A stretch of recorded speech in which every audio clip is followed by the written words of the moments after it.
Idan mutane suna yawan sanya ka a WhatsApp group barkate wanda kai kuma baka so, wanda wannan abu ne da ke yawan damun mutane, kila kuma wanda ya sanya ka a group din kana jin kunyarsa ba za ka iya fita a group din kai tsaye ba. Wanda mutane da yawa suna fama da wannan matsalar na sanya sa WhatsApp group barkate ba tare da sanin su ba. To ga yanda zaka magance wannan matsalar cikin sauki, yanda babu wanda zai iya sanya ka a WhatsApp group ba tare da sanin ka ba, sai dai ya turo maka link ta private, idan ka so ka danna ka yi joining din wannan group din. Da farko za ka shigo cikin WhatsApp ɗinka, sai ka taɓa ɗigon nan guda uku, sannan sai ka shiga cikin settings.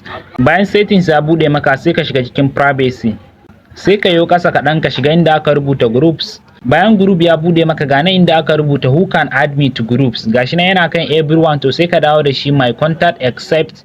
Bayan ka taɓa my contact except, zai buɗo maka nambobinka, sai ka taɓa alaman nan ta all, ka yi selecting duka nambobinka, sannan sai ka taɓa mark ɗin nan.